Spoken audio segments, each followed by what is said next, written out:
Hello, everyone. We have a real broadcast that exists. Yeah. So this is my Q&A. I've never done one of these before, so hopefully it ends up not sucking, but I'll try my best since I'm not sure how many people are actually going to watch that. Oh. So I did put on the community tab, so I have questions to answer in case people haven't shown up yet. Thank you, Andrew. Yes, reading Fool's Assassin is frankly much more important than watching this Q&A. I would, if I was you, I would definitely be doing that and not this, and I completely understand your decision. Yeah.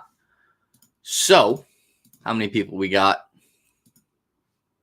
6. That's fine. I wasn't really, I mean, people asked for a Q&A, but I was like, I don't know if anyone's going to watch. So, now that we have very few people watching, I think it's fitting that I start with this question from Jay, who you may know from some Discords. There's 2 Jays on the Discords, though. There's the Jay with a face as a profile picture, and then there's the other Jay who like runs the bot on Alan's Discord that will respond with Alan gifts. This is not the Alan gift Jay. And he asked, what's it like being a celebrity now that your Fire and Blood video blew up? Because those who don't know, I posted a Westeros Monarch video that inexplicitly got like 3,000 views. I have no idea why. It literally was like slightly below average views for the first 20 hours or so, which is what I was expecting. I wasn't really expecting people to watch that. It was just fun, so I made it. And then it got like 2,000 views in 12 hours, like for no reason, just from YouTube recommendations, and it just shot up. And then it just stopped again and went like normal speed. So I don't know. Maybe YouTube is just like, we can unmake you or make you at any time feel our power, and they're just flexing a little bit. I don't know. But anyways, Jay, this is a strange question because I was, of course, already a celebrity before that video blew up because I'm extremely famous and an influencer.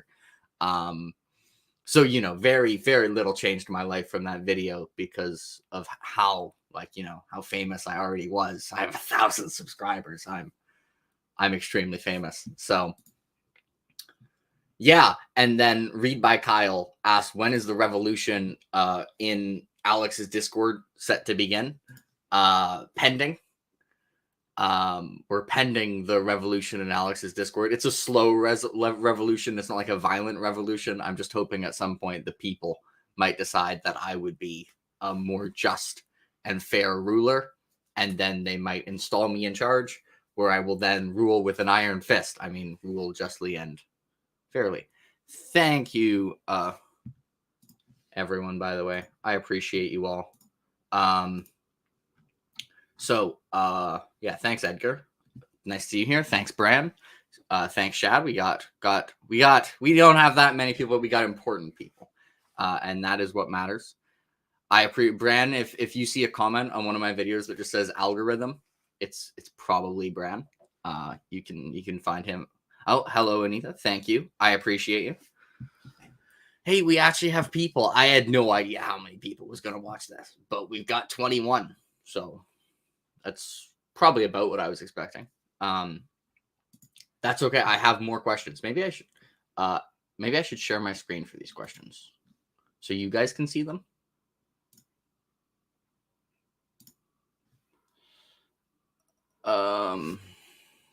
We're doing this live. Let's see if this works well.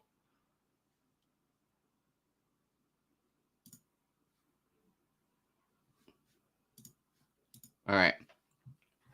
I'm sharing this to you guys now. So these two were answered. And Chad, who said he couldn't make it. But Chad asked, how excited are you that your exams are done? Very. I am very excited that my exams are done. It now means that I can read without feeling guilty. So, Roos, what do I like most about you? Probably your reactions to Dresden books, that you're enjoying them, because I very much enjoy. Dresden is my favorite series to watch other people read. I'm not used to being in charge of these, so I should show these. When do I graduate? I think I only have a couple classes left. None of them are available, the ones I need in the summer. So the fall semester should be my last semester for my undergraduate. So yay. All right. That's a slightly chaotic spirit animal, which actually fits very well for you. So I like Realm of the Elderlings more than Dresden, but I like watching other people react to Dresden more than any series. That's where I'm at. What is your major, if you don't mind me asking? Look at Brand just thinking that he can come on this Q&A and ask questions. Like, what's going on? No, my major is economics. And then I accidentally minored in philosophy because I kept taking philosophy electives because they were just my favorite electives. And then at some point, I looked at the requirements and I was like, I'm going to minor in this accidentally. So that's what we're doing. Also, Jay, you missed it, but I did answer your question. This was the Jay who asked the first question. So yeah, I guess, should I make you go watch the VOD after, or can I say I was already extremely famous, so it didn't really impact anything. Will I ever review history books from iWizard? Maybe. Although I'm probably like, there's reason I'm not a history degree and not a source that you should trust on history. I just kind of like history. And that is, I don't super often read a history book like from cover to cover. I'll read stuff about something, but I don't super often read like a full history book cover to cover. But if I do, and it's really good, maybe. Thank you from, I don't know your name, but from an erudite adventure. You guys are going to expose how bad I am at saying things on this Q&A. I can't edit out my mistakes. Yeah, Roos. Maybe we have some more fellow accidental philosophy minors. Have I read any manga? I have not read any manga. I may at some point. I find for any kind of graphic novels or mangas, I have the problem where I just read the words. I find myself just reading the words, and then I've read like 6 pages of just the words, and then I was like, oh yeah, there were pictures as well. So it's not the medium I get along the best with, but I might in the future. But it could happen. I know a lot of people are really pushing Berserk and really like Berserk. Apparently it's very dark. I've heard good things about the Vinland Saga, so I would consider reading both of those, but I would have to make a conscious effort to not just read the words. And yes, James, I've read all of Realm of the Elderlings. I actually read it somewhat recently. I read it I read Farseer in 2020, and then I read everything else in 2021, and I finished Assassin's Fate in like June, I think, of 2021. And since then, I've basically just been pushing it on everyone aggressively.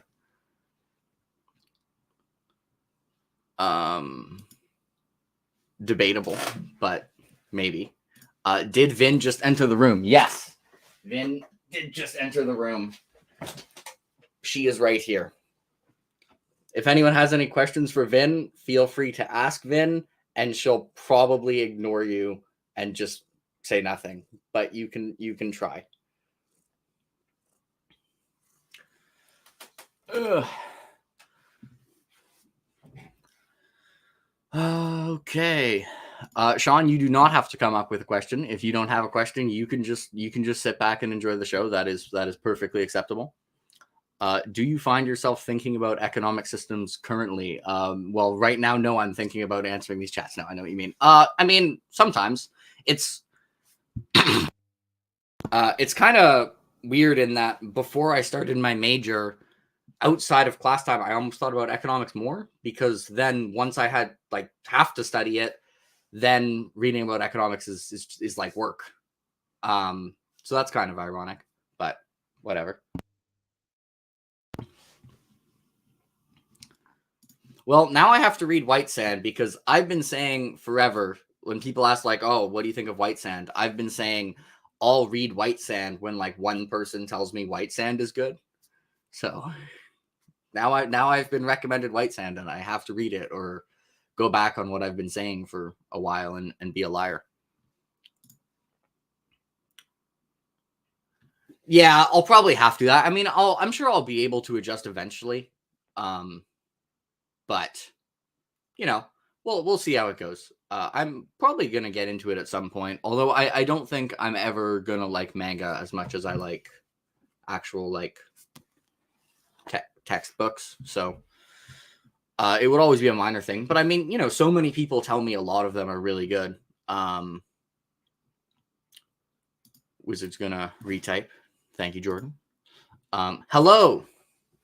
And we have some starters. Yeah, Full Metal Alchemist. I've heard good things about that one as well. Death Note. That's the one where if the guy writes down a name, they die.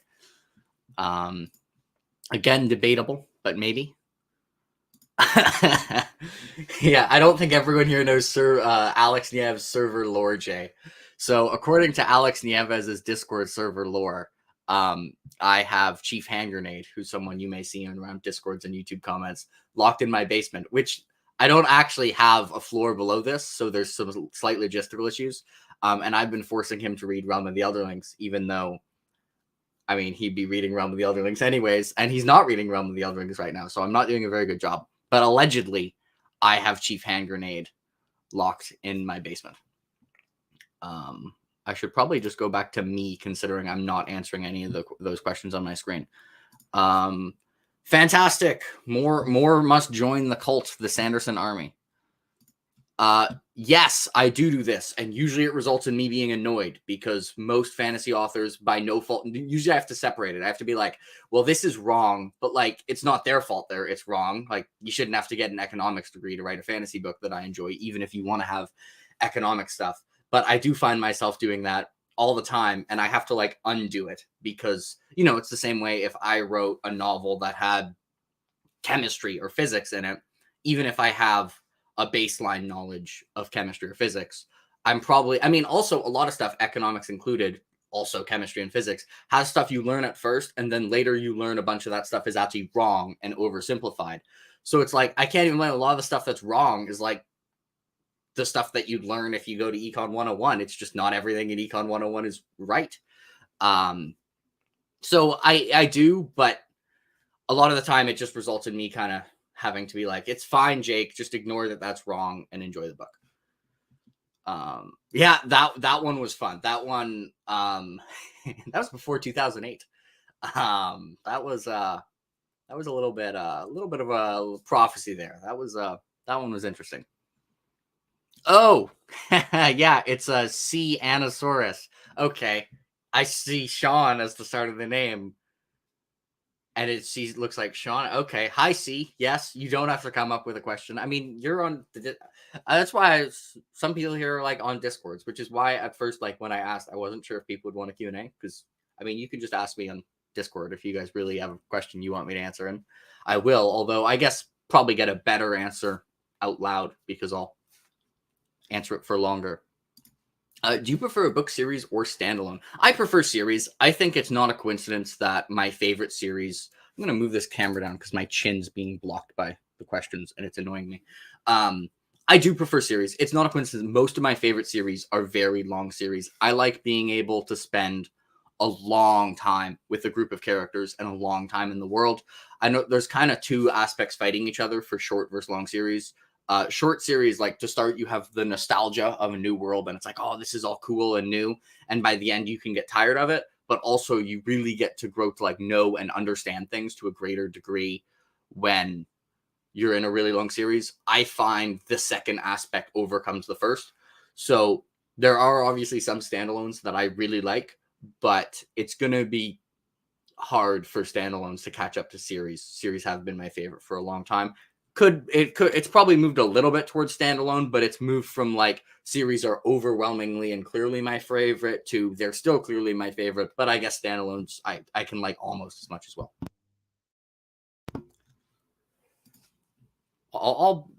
I guess I have to read it now because I've been saying, I mean, even Sanderson doesn't say it's that good. Yes, One Piece. I have heard of the One Piece.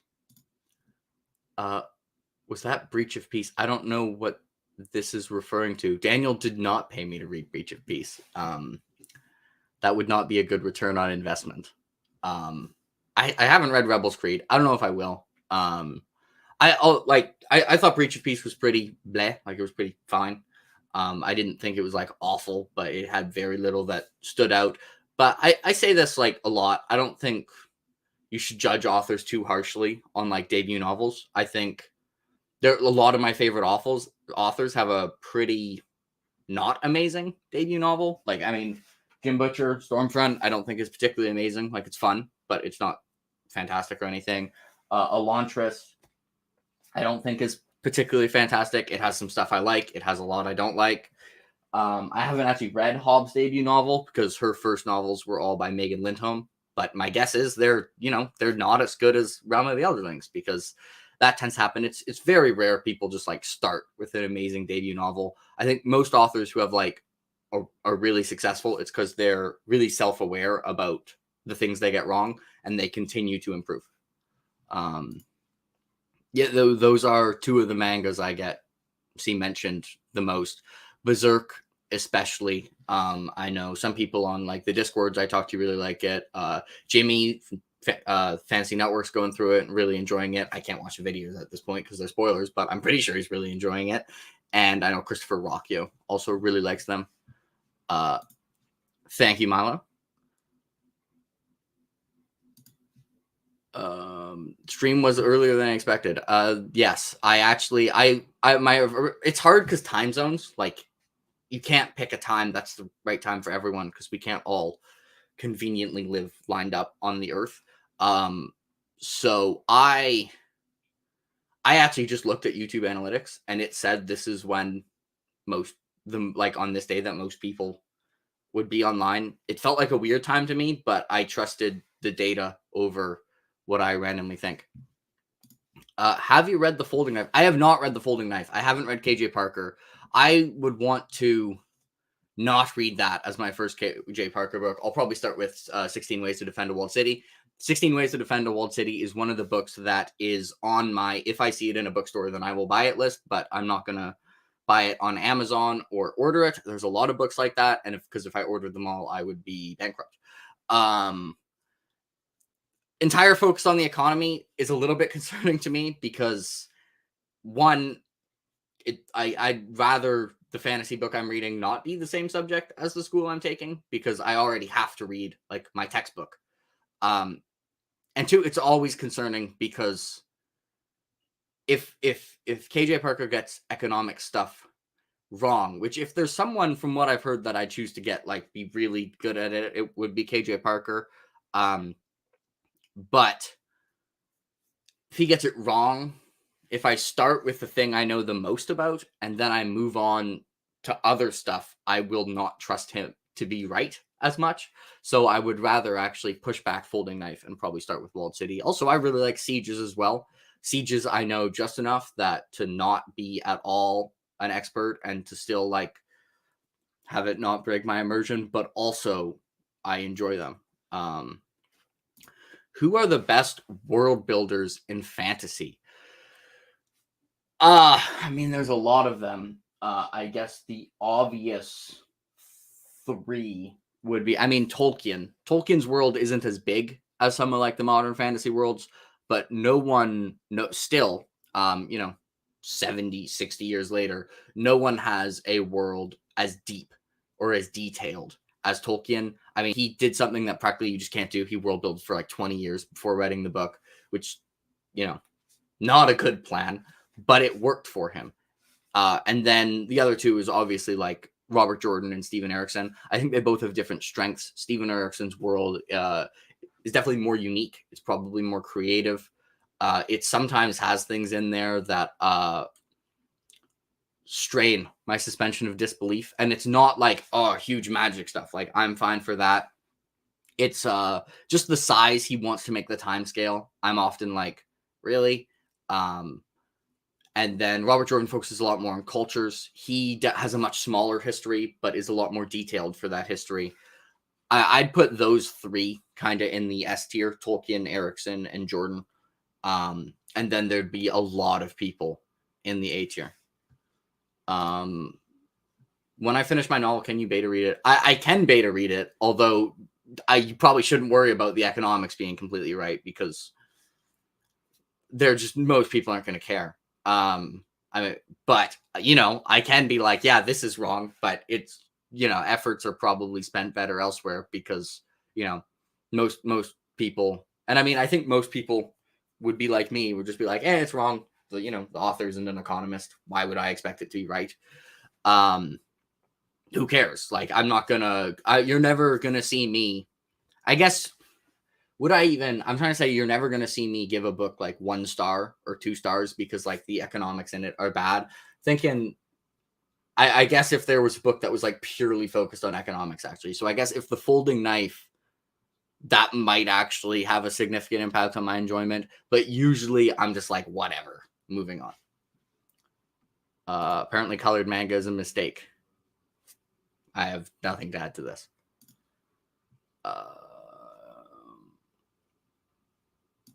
That's very wholesome, Bren. Thank you. I don't know what this was replying to, and I'm confused. So I'm just going to move on. Well, we appreciate your presence. Thank you. Are you the only one who didn't like a certain female character and shipped Sarah? No, you are not. A lot of people really dislike that character. Probably one of the most disliked characters in Realm of the Elderlings. So you can enjoy not being alone. That is true. It is long. It kind of seems like the Start Fantasy with Wheel of Time. 14 books, but whatever. We'll see. I don't know when or what I'm going to start with. I'll figure it out. Nice. I guess lots of people might just have this in the background. Jordan, that nice was to your comment.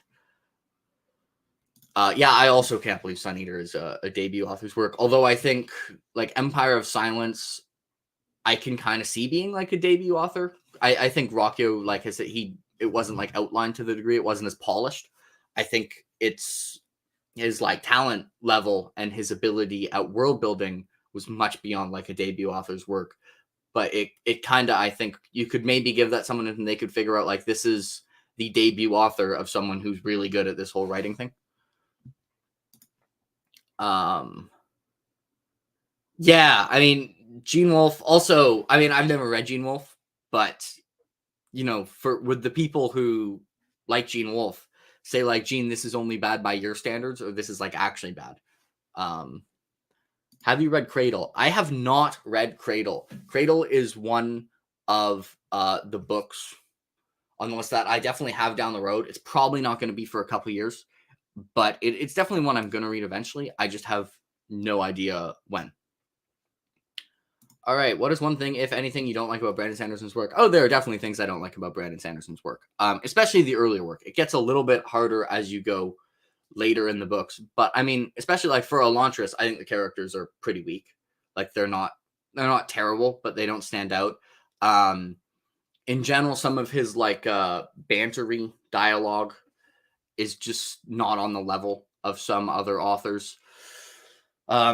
He has people say instead of which who says this bothers me when authors do it, when they want a character to like pause because they're not sure and they write I've never in my entire life heard a single person say everyone says like or something like that. And I mean specifics by book. If you pick a specific book, I could almost always pick one. I have an issue with like the ending of The Final Empire that I'm consistent on, because a Deus Ex Machina that 3 books later you understand what's going on, still a Deus Ex Machina.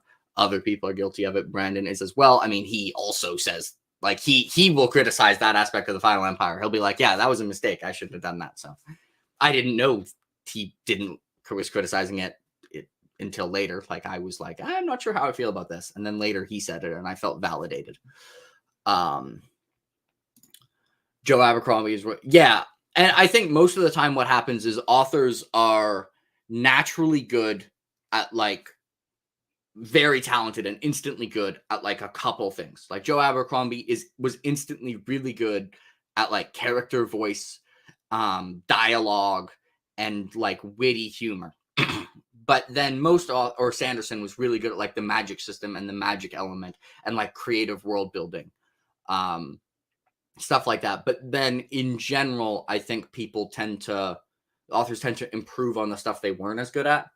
Like Abercrombie, For the Blade itself isn't exactly masterfully plotted. Age of Madness is legitimately like a fantastically plotted series. Like, he could have been an author who just became good enough at plotting for it to not get in his way of his really good characters, but he actually became like not just like a good plotter, but like an excellent plotter. And I think that happens with a lot of authors, where you can see there's some things that they're like instantly good at, and they'll be good at that forever. But then the improvement is on the stuff they're not as good at. Thank you very much. I actually somehow Sci-Fi Road comments on a lot of my videos. And somehow before now, I had never noticed that the profile picture was a cat. Actually, a cat who looks somewhat similar to my cat. Huh. What are the next 3 series you are reading? I forgot. I'm not 100% sure. So, May, I'm doing all standalones. May shall be the month of standalones. My next TBR video shall say somewhere in the thumbnail or title, the month of standalones start now. So I'm not starting any series. And then in June, I need to catch up on series. I've got The Black Company ongoing. Broken Earth, I've got to finish. And there's a couple that have been ongoing for longer. I'm sorry. I might need to go get water at some point. And I need to catch up on those. After that, I will be starting some series. I'm not 100% sure which. Let me bring up my little... I made a chart for this. You shall all hear my loud keyboard. All right, what do we got? 2022 reading plan. So I had series that I'm definitely going to read. I mean, I'll probably be starting the Long Price Quartet. And after, when I'm done, like, the trilogies I'm reading, like the shorter series, and when I'm done The Black Company, I'm going to probably start The Expanse. When will the revolution to take over? So this was one of the questions I answered from the community tab. And there is no set date for the revolution. It's a quiet, slow revolution. I'm actually just going to let the will of the people slowly build and pressure Alex. And then I think at some point I'll just gain the will of the people, and that will allow me to take over. Yeah. Do you ever distinguish between how well fleshed out a world is and how quickly they can flesh it out? For instance, if a 10-book series was S tier, but if a trilogy was A tier, yes. So this is, I think, if you could maintain like the same average score over more books, that's more impressive. So I have a spreadsheet created by Oliver, who's someone you might see on Discord, that actually has a multiplier for longer series for like a weighted score. Not actually what the word weighted score means. An actual weighted score would mean, like, for Stormlight, you would include all 6 books, including Edge Dancer and Dawnshard, but Edge Dancer and Dawnshard would count based on like the amount of their word count, which is not what it means, but it says weighted score on the spreadsheet. And even though it's not what we mean, we're just going to go with it. Because and I mean, also for I misread the question. It's specifically for world building, but yes, for world building as well. This is one reason why I think Lord of the Rings is still like the gold standard for world building, in that it's legitimately like maybe the best fleshed out world in fantasy. Even like with the Silmarillion, it probably definitely is. But I mean, even with the Silmarillion, which is like 400 pages, it's like, I don't know, under like 500,000 words. And it's getting compared to things like Wheel of Time, which is 4.4 million words, Malazan Book of the Fallen, or even the entire Malazan world, which is either like 3 point something million or like 5 point something million words. Realm of the Elderlings, which is like 4 million words. Stormlight, which is like 2 million words. And it's way shorter than all of these. And it's the same reason why like trilogies it's going to be harder to get like the same highs of world building, because to really, oh, hello, Vince doing stuff.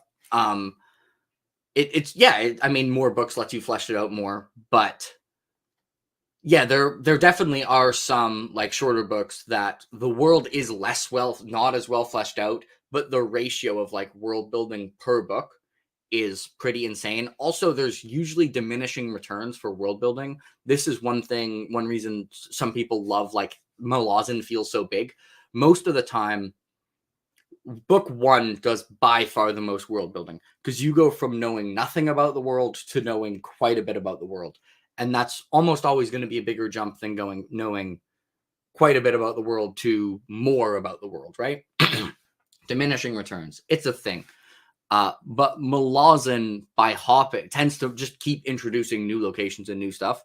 So it's almost like each book adds as much or more world building than Gardens of the Moon, which I think is one reason why it feels so huge. And, most series don't do that. Kanos is here. Jake read Twilight? No. I don't know if I'm ever going to do like a Picture of Punishments, Alan style. But I don't want to, because I don't want to read bad books. I don't know. I know you guys want me to read bad books, but I don't want to. So, yeah.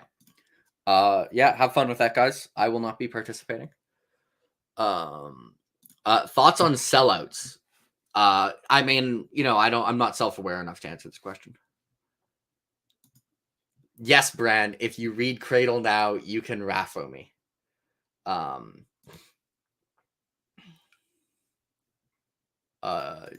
We have this person is 30 Praedor is 30% through Howling Dark. Oh no, you sick all last week. Oh no, and drainage.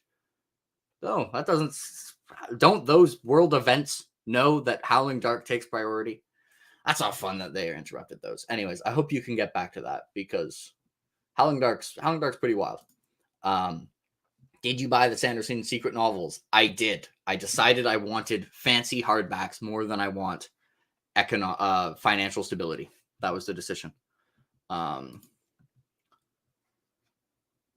Yes, I would agree with those things. I think like Rockio isn't super action heavy, so I think his action gets slightly underrated. I think it's really good. There's a video that I made and then scrapped, and then was like, do I want to make and it's gonna be about characterization and action, because every time I make the video, everything I'm saying sounds really obvious, but then when I'm not working on it, people keep saying things that make me think those things aren't obvious. But I think Rockio is very good at having action scenes that advance the plot or character some way. Like the point of a Rockio action scene is usually not this action scene happened. It's this action scene was important for the setting, story, or characters, which I think like all my favorite not character writers, action writers, that's what they do. So I might make a video on that. Just be like, look, don't skim action scenes from writers who are good at them, because you will be missing out on character and story stuff. I'm kind of from the school of thought that if you have an action scene that you can cut out and just write, these people fought, these people died, these wounds were sustained, and changing it to that has no impact on the characters or story, I don't think it was a good action scene, just because it seems like a bad use of the medium. I think books basically have two advantages over film when it comes from action scene. The first is we actually have access to people's internal thoughts. We don't have to worry about like acting somehow conveying it. And the second is just the practical limitations. And, if you have a fantasy city in a TV show, it's going to cost a lot more to burn that city down than it is to just film in it. But in a book, it costs the exact same to burn it down or film it. You don't have to worry about actors or stunt doubles or stuff like that. But the main advantage, I think, is the access to the internal thoughts. And so I get annoyed when action scenes in books don't do something for the characters, because that's like the only advantage. That's the biggest advantage books have for action scenes. Are you planning on reading War of Light and Shadow by Jenny Wurst? Absolutely. Another one of those series that whatever book one is called, I think Shadow of the Mistwraith or something, is one of those, if I see it in a bookstore, I'm going to buy it, but I can't buy all the books online that are like that. I was in a used bookstore the other day, and just not a used bookstore, just a normal like bookstore, and they had like book 3 or something from that series, and I almost bought it, but I was like, no. I think an element of the day is due to how the industry works. Yeah, that's also true. Also, I think one thing I've seen authors talk about, though, there is an advantage that debut novels have, though, and that usually a lot of the time people will spend like 10 years on a debut novel getting everything right, and then it gets published, and the publisher is like, okay, we're going to need book 2 in like 12 months. It's like, what? I spent 10 years on the first one. But that being said, it seems like the experience weighs out over that. I can see, like, I think in retrospect, you can kind of see like, okay, this is where Rockio was still like figuring out what he's doing. But I still really love Empire of Silence. It's definitely not a perfect book. It has its issues, but I really, really enjoyed it. Damn it. Yeah, you still can. Yeah, I've heard really good things about Janny Words. It's one of the series I'm kind of excited to get. Have you read any of the Tolkien clones, Brooks Eddings et al.? Actually, first, I'm just going to mention I missed this question from Jay. I'm not doing Rendezvous with Rama with you. Sorry. Any of the Tolkien clones? I don't think I mean, some people call Robert Jordan a Tolkien clone. So if you consider that, maybe. No, I haven't read any of the authors who are really known from just being like, for lack of better word, budget Tolkien. Like they're just trying to be Tolkien, but doing it maybe not quite as well.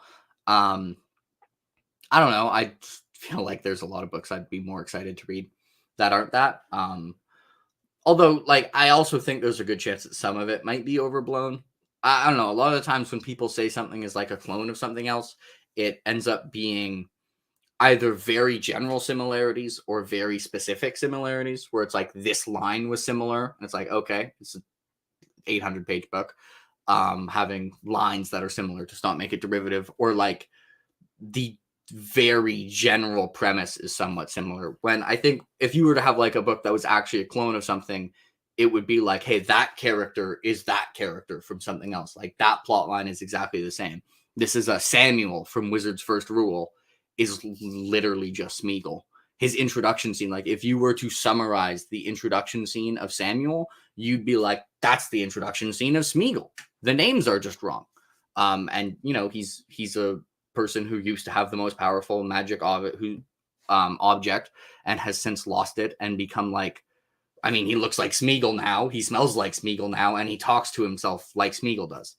That's like okay, this character is the same. But anyways, I don't know if I'm gonna read Brooks or Eddings. I don't know that many people who really like them. In general, when I read books, it's like usually it's either there's some like other person who said something about it that made me want to read that book. I know some people like are trying to read things that I like. If I'm picking something up, it's either because one, I've just owned it, and so I want to read it because I own it. But if I buy something now, it's because I think I will really like that book. There's probably a lot of books out there that I'm gonna really like. I'll find the ones I dislike by accident, so I'm not gonna go out of my way to try and find ones that I'm not gonna like as much. Yes, Long Price Quartet. I'm pretty excited for Long Price Quartet. Because I mean, all the Hob comparisons, pretty excited. It seems like every time someone describes it, I'm just like, that sounds like a shorter Hob book, which sounds good. Unfortunately, I'm not going to be able to watch those AP and Philip videos. And yes, I will read Philip Chase's book. If there was a booktuber that I would be like, that person's going to write a really good book, it would be Philip Chase. I will absolutely read Philip Chase's book. Let's see. Grace of Kings. Yes, Grace of Kings is also on my, if I see it in a bookstore, I will buy it list. Last time I went to the bookstore, it was actually the first section I went to was the Ken Liu section. Grace of Kings was weird because if you asked me in December or November of last year, what's Grace of Kings? I would have been like, I've never heard of that book. And now I see it everywhere. I might get on the hype train slightly late, but I'm really excited for Grace of Kings. Grace of Kings is even one that I might like actually order online, even if I can't find it in a bookstore. I'm excited for Grace of Kings. I almost bought book 3, which was the only book they had in the bookstore, but I was like, no, stop buying sequels of series you haven't started. More Long Price Quartet hype, very good. Yeah, Tolkien good. That's true. Thank you, Scott. That is okay. There was no deadline. We do not have to write you up for being late. Being here anytime is fine. Shake is also late. There actually hasn't been any bullying, Shake. I just missed a question from Anita. Are you planning to read Guns of the Dawn? Yes. So for Adrian Tchaikovsky, I own book 1 of Shadows of the Apt. I made the potentially questionable decision to start with book 1 of his like 10-book series. But since I own a book from the author and haven't read the author, I'm not going to read any Tchaikovsky before I read Shadows of the Apt. That will be the next series I read. It'll probably be like the long series I'm reading when I'm done The Expanse. But then if I really like it, I will absolutely be reading more Tchaikovsky stuff. I might randomly read Ogres because it's a novella. But it's definitely on the list. And yeah, the bullying is in progress. It hasn't happened that much. Unfortunately, Jordan, I have not read any Charles Dickens. I am very behind on classics. I'm might be something I get to later. You can thank some people in some discords who are kind of going through classics and who tend to agree with me on books and really liking them. So I may read some more of the classics in future years, but I have not read any Charles Dickens. If I do, I will let you know which one my favorite is. And also, if you have a recommendation for where I should start, I guess you can put it in the chat, and then I'll probably go on my Goodreads and add it to want to read right now. Oh, sorry. Oh, okay.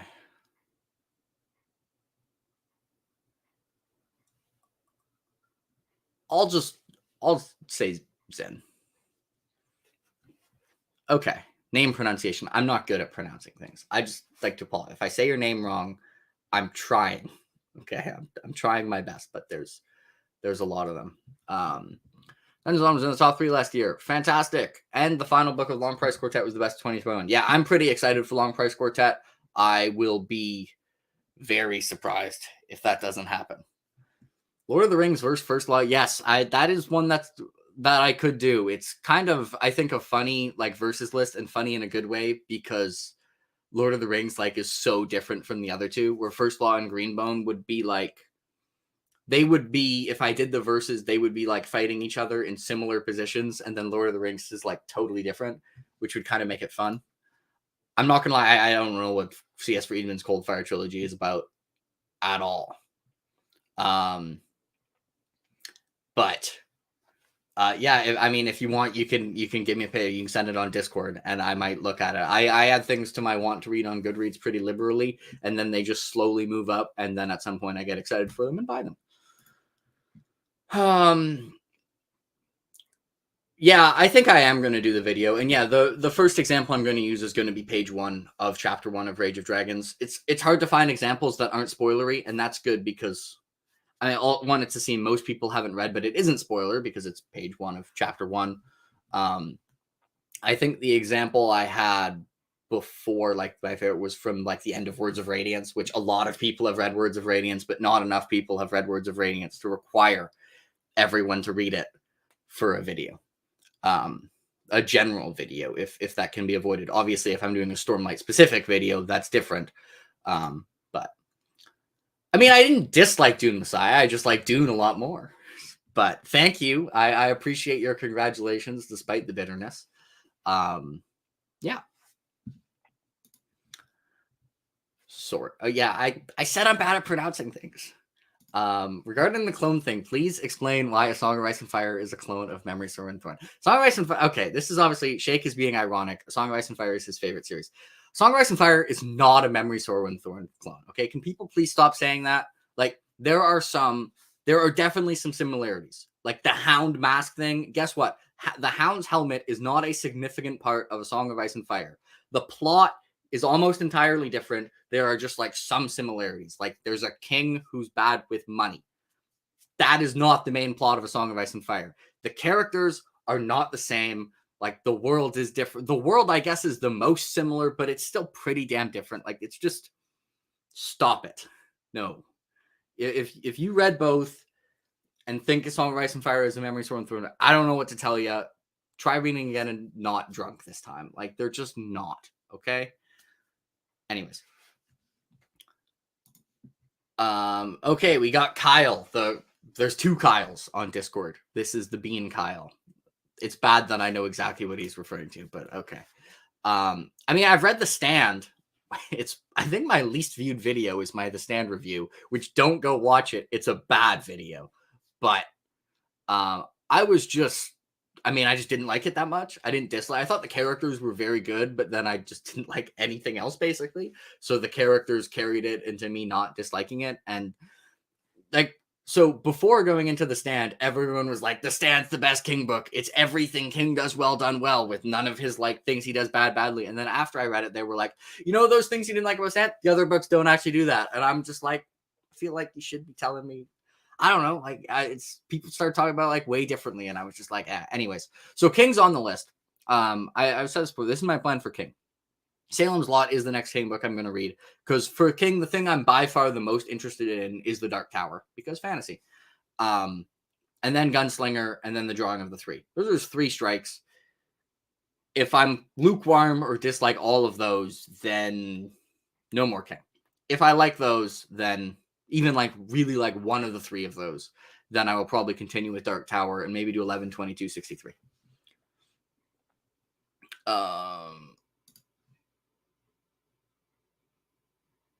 David Eddings. I might have that person mixed up with someone else. I'm trying to remember what books David Eddings wrote. I think I have him confused with something else. David Eddings, what do you got? David Eddings. Of the Build Your AI. Yeah, I don't know much about David Eddings, to be honest, but yeah, he's not particularly on my list, just because I don't know that many people who like the book, so it doesn't get recommended to me that often. Congratulations. Will you read the Soldier's Son trilogy by Robin Hobb? Absolutely, I will be reading the Soldier's Son trilogy by Robin Hobb. Let's hope I own book one. Shaman's Crossing. I might start this when Alan starts it, because I know Alan is being a mega hipster and is starting Hobb with this because it sounds a lot more interesting to him. I'll probably just join him when he's doing that. Like, because it's true. Like, it seems to be Soldier's Son is actually kind of different in its reception from what I've seen to Rainwilds. Rainwilds is almost universally people's least favorite Hobb subseries. So it's not everyone's, but most people. Some people like legitimately love the Soldier's Son series. Like I've seen book 2 of this series be among people's like top 3 favorite Hobb books. But then some people absolutely despise it. Like they aren't lukewarm on it. They're like, this is bad. Get good. Evie's gonna start bullying me, which is rude. Why you bully me, Evie? Best Stormlight book. So my favorite Stormlight book is Words of Radiance. I think I'll say it's the best Stormlight book. I think it's the tightest. It just has my favorite plot lines. I don't know. Like I love all 4. I don't think there's not an unreasonable ranking of the 4 Stormlight books, but Words of Radiance is my favorite. No, I don't have a delay. I'm just behind on the questions. I'm not brief. I take too long to answer questions. You're more interested in Dagger of the Coin? I mean, yeah. I mean, a lot of people really like Dagger of the Coin as well. By Bernard Cornwell. So I own The Winter King. I bought it the last time I was in a bookstore. So I'm definitely going to read it at some point. Also, a lot of people seem to really like it. Jimmy Nuts read it recently, gave it a really good review for The Winter King. Is that the Wild Chronicles? It's the Arthur-based one. I thought the bookstore wasn't going to have it. They had like all these Bernard Cornwell books, and then like slightly separated, someone had put The Winter King in the wrong spot. But I do own The Winter King and will definitely be rating it. Start with The Great Expectations. Oh, out of the Great. All right, Jordan, I am clicking want to read on this. 1 second. Dickens. Expectations. All right. I am clicking want to read on this right now. Okay. So there you go. Faber and C both gave it 5 stars. You gave it 5 stars. Okay. I mean, I tend to agree with books with Faber more than I do with most people. So that's also very promising that I'll like it. Bobby, yeah, I'm majoring in economics and I'm minoring in philosophy. Got kind of brought up recently. What are your long-term channel goals? This is just a hobby. I'm not like trying to plan it out. So I'm definitely taking this as it comes. My long-term channel goals is for this to not feel like a chore and be something that I enjoy doing and not something that I feel like I have to do because I have to get a video out. Soldier Son, I think Zen has been here, so probably heard the answer to that. But yeah, I'm holding it. Next tier list. I don't know what I'm going to do for the next tier list. Tier list, I, again, don't plan ahead. I randomly think to myself, hey, that would be a fun tier list. And then I do it. Do I have any interest in writing myself? Not really. I just like reading more. I might, like, who knows? I'm not going to speak for 40-year-old me as 22-year-old me. Maybe 40-year-old me is like, hey, maybe I should write a book. Maybe 30-year-old me is like that. But 22-year-old me does not currently have any interest in writing a book. Kyle will be here when I have 20 billion subs and emperor of the world. Yeah, we'll see if you're still around by then, or if I might have to be pretty immortal to make that happen. Thank you very much. Good profile picture. I remember that Kaladin. I remember seeing that on r/Stormlight. Good old Kaladin art. Why? Damn it, Jay. We've been over this. I mean, Sun Eater being a name of the wind, like, I disagree, but I see it more like Empire. Well, not for all of Sun Eater, but Empire of Silence is more similar to Name of the Wind than like a Game of Thrones is to the Dragonbone chair. That's kind of like, it has the mix. It has some very general similarities, like the narrative framing is very similar, and then it has some like ultra specific similarities, but the actual like characters and story is just different. I got tagged on Discord. I wonder if it's related to this. Sorry, person who tagged me on Discord. If you want me to answer your question, you're gonna have to ask it here. Most disappointing series on a reread. Most disappointing series on a reread. I'm not sure about that. I mean, so there's a series I'm currently rereading that I'm somewhat worried about, because Fires of Heaven was a book I was expecting to like more on reread, and I liked less. And there are two possibilities. The probably more likely possibility is that Fires of Heaven is just a blip on my radar, and I'm just going to have the hot take that Fires of Heaven is like my second least favorite Wheel of Time book, and I'm still going to like the rest of the series like I did for the first 4 books, basically the same amount. The other very scary possibility is that this is a sign of things to come, and that the answer to this will be the Wheel of Time, which will make me sad because I really like the Wheel of Time. Normally I reread books I really like. I guess, I mean, I've read The Reckoners by Sanderson twice. And it's like a super fun series. It's probably not worth reading twice. We have It Is Better Than The Stand. I've definitely heard very good things about it. And we have Scott expressing his disappointment for my rating of The Stand. That's fair. Name of the Wind is an Earthsea clone. I mean, this one, I mean, they're getting still wrong, but more and more plausible, but only for like the first 3 chapters of A Wizard of Earthsea, and like is like all of the Kingkiller Chronicles. But I mean, Ged is more similar to Koth. The thing is, like, Ged learns from his mistakes, which is kind of savage towards Koth, but boy, you don't learn from your mistakes. I'm actually wondering if Rothfuss read Earthsea and was like, hey, what if Ged just like continued to be a screw up? Name of the Wind. And obviously, like, you know, added a lot of other stuff, because how can a 1600 page thing be a complete ripoff of 3 chapters that are like 60 pages, right? Because obviously you need another, I don't know, 1540 pages of content. Do you I'm not answering this. Sorry, Brad. Yeah, Poppy War, Name of the Wind clone. I mean, this one, again, I forget his name, but there's a character in the Poppy War that I called him Budget Eladin. If you wanted to tell me that the instructors in the Poppy War are all very similar to the instructors in Name of the Wind, I could buy that. But it's like, it's an entire trilogy. And I mean, the second half of the Poppy War is more like Deadhouse Gates than it is like Name of the Wind.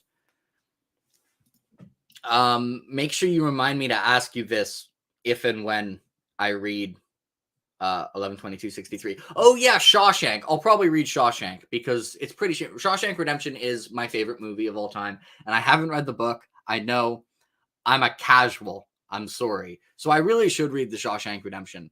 I mean, it's really short as well, because that movie is just it's so good. It's so good. Anyway, if you all want a movie recommendation, I don't even care. Just watch Shawshank. You've probably already watched it. Watch it again.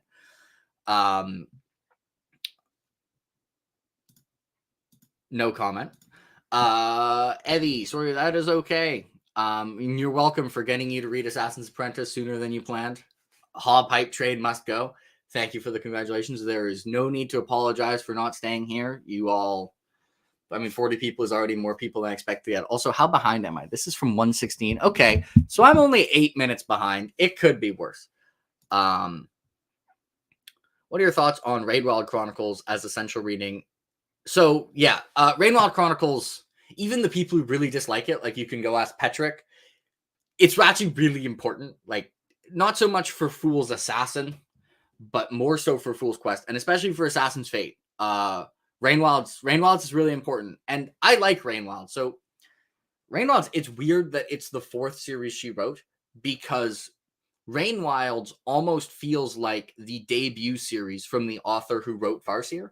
Like, it would make way more sense if she secretly wrote Rainwild's first and then was like, nah, you know what? I'm going to go write 3 sub-series that take place before this, because you can tell while reading Rainwild's, like, okay, this author's really good. I've just, there are chapter epigraphs that are just letters between people. And I swear those characters who you just see in like letters to people are amazing. And it's like, she does stuff and it's like, okay, yeah, she's really good at this. It's just some aspects of the story are not great. So I still like Rainwild's, but yeah, I mean, I don't like it as much as the other Hob sub-series, but I don't like hate it or anything. And it's pretty important. It's really not a good idea to skip it, unfortunately, as tempting as it is, especially since Fitz and the Fool is so good. But think of this, you only have one try for reading the Fitz and the Fool trilogy for the first time. On rereads, you can reread it after, but you can only read something for the first time once.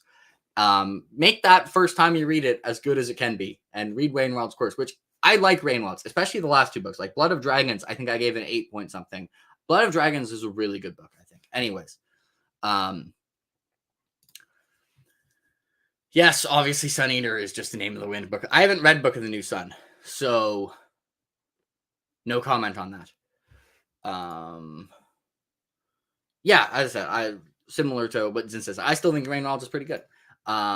Okay, but he's actually an excellent writer. I mean, that's really what I care about more. I mean, you know, write something that's similar to other people, but write it well is better than writing something completely original badly. So yeah, you don't have to choose, Scott. You can just ignore Shake. Don't worry. Roos, I will catch up to chat eventually. I have to start giving worse answers.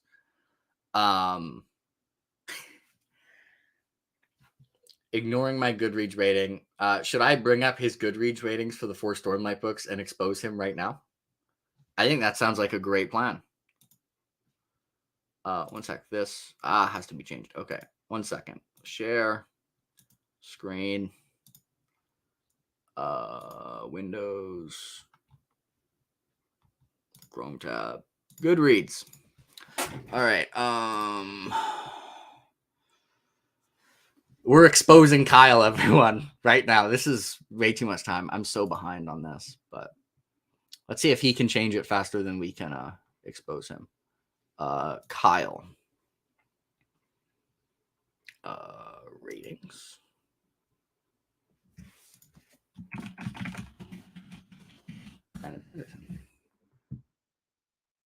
All right. Rhythm of War, 4 stars. Oathbringer, 5. Words to Way of Kings, 4. Yeah, I'm pretty sure Oathbringer is your favorite, Kyle. Come on. Stop lying to us. Do I personally prefer ebook? I prefer physical books and then ebooks and then audiobooks. I can't do audiobooks. I don't engage with the story to the same degree. The big moments do not land to the same degree, and I don't retain it as well. Ebooks are ultra convenient, but I just like reading physical books, and I like owning physical books. It's a bit vain, but I just like owning them. Yeah, I mean, I'm kind of like, you know, because in terms of, I'm kind of somewhat similar. I would rather something not as original, but executed really well. I mean, some things are just timeless, right? That's why Lord of the Rings takes so long. It's timeless. Even though a lot of the time now when people read Lord of the Rings for the first time, myself included, they've read a bunch of stuff based on Lord of the Rings. So it doesn't feel as original as it did when people first read it. And I mean, even when people first read it, like Tolkien didn't invent fantasy. He took stuff from lore and mythology and wrote fantasy based on that. But it's still really good. So no comment. because I don't want this to get demonetized, but that's a reasonable pick. Yes.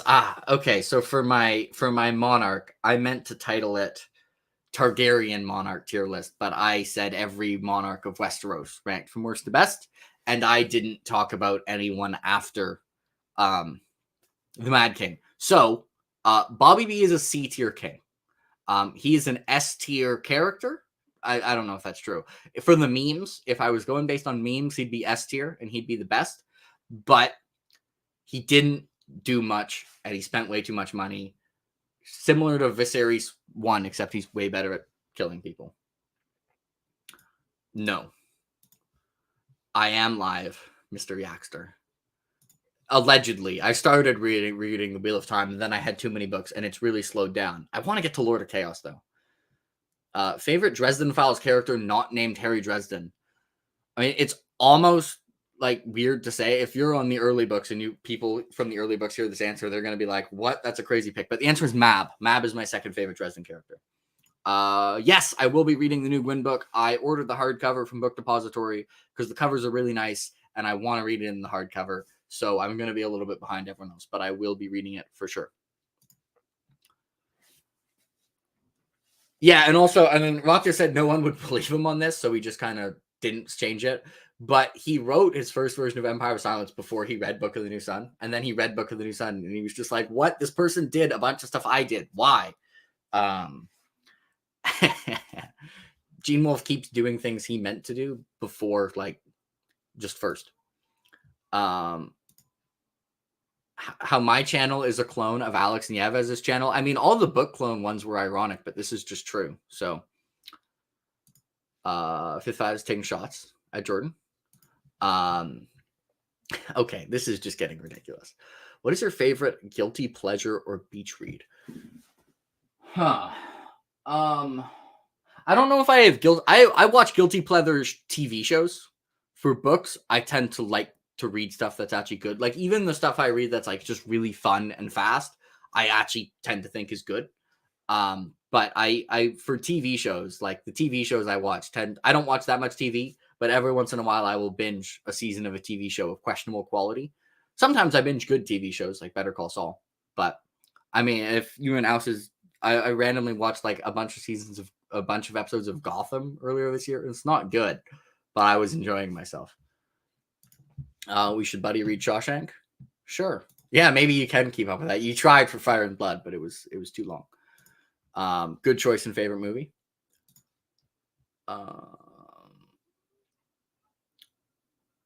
That's fair. Yeah, I mean, I've reread Assassin's Apprentice and Royal Assassin, and they're both somehow like much better the second time. And Royal Assassin especially was also pretty excellent. I might have to I think for some of the books I might have to redo my scale. I might have to push some books down.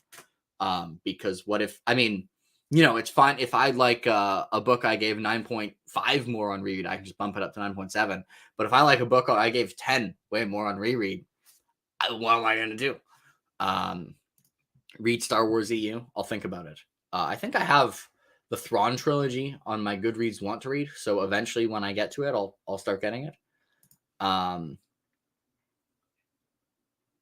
That's certainly a hot take. There we go. He meant Stormfront is better than Changes. Yeah. No, we're moving on. Poppy War. I mean, I think book 2 is my favorite in Poppy War, but I don't think there's a huge difference in quality between the 3 books. Also, it depends. It depends like what aspects of book 1 you were mid on. If you were mid on the school stuff and liked the battle stuff, then yes, you should continue. If you were mid on the battle stuff and if you dislike the battle stuff and like the school stuff, then you should bail. Stop judging me. But yes, I am. I don't think that's the case, but maybe. I mean, I might have liked it a tiny bit more, but so here's the thing for audio. Like, if I listen to audio of something bad, I think I might actually not dislike it more. That's just because I can just glaze over the stuff I dislike instead of like if I see something really bad in a book, I'll read it 3 times and be like, really, you really did that. But also like it's just not not as much on the extremes for audiobook. Rap or country? So I'm weird in that I don't listen to as much music as a lot of people. I don't know. I just like quiet. But I guess country. I don't know. I'm not a huge fan of rap just based on other people will play music around me, and I don't really dislike many kinds of music. So I just kind of like, all right, yeah, play whatever music you want. I don't know. I don't know what to pick here. Anyway. I didn't because I had a final exam on Sunday. And I started watching golf as a wee lad because my dad has watched golf his entire life. So when I was like 3 or something, or 4, I don't know. Yes, you are, Kyle. Get good. Enjoy your piano lesson. Make good music. I don't even know if I will have caught up to chat in 30 minutes. So Valka and Genon are both from the Sun Eater, and the take that Genon is better is just no. No, everyone except you has the right Genon take. Okay, you're not right about this. Stop it, Shake. Stop it. The best sitcom cast for a booktube series. Okay, Alan, obviously. Durfee. Alan, Durfee. Who else would be good for a sitcom cast? I don't know. Gotham is not A-tier television. Gotham is entertaining.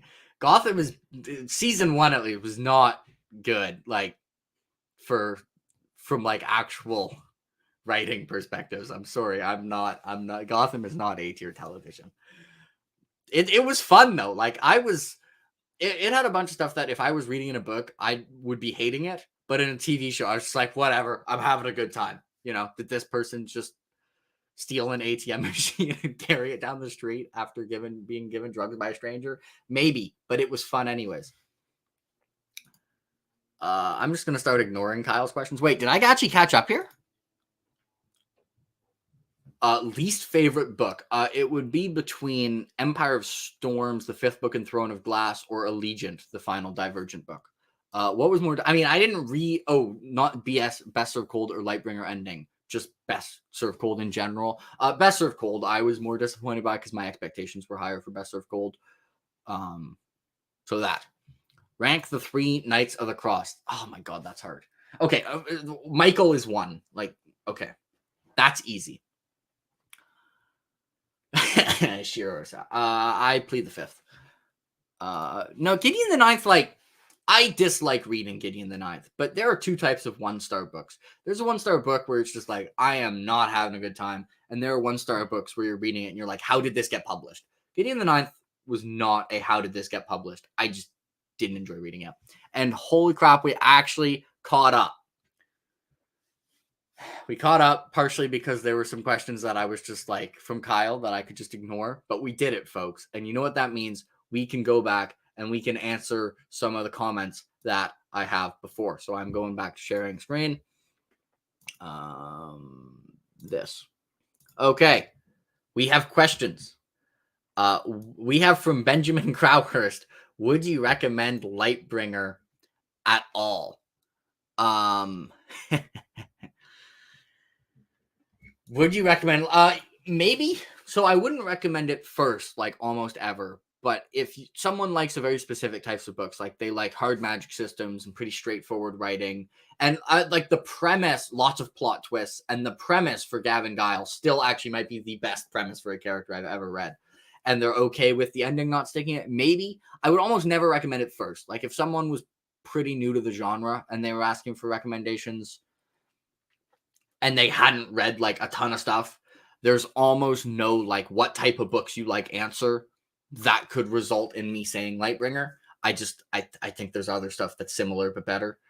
But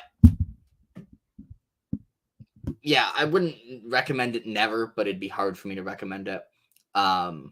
Gina and Gotham slander. You know what? If saying that Gotham just isn't that great from like a character writing or plotting perspective, gets me makes it so you unsubscribe, that's a price I'm willing to pay. Favorite econ course or core econ course? Core econ course. The trade stuff. I like the trade stuff. The trade stuff can be interesting. It's hard though. I generally like micro more than macro though. I mean, can I just say micro 101, even like intro to micro, even though a lot of it is wrong, but it was the easiest one. So, and also like had me learning, I guess, the most as a baseline. I don't know.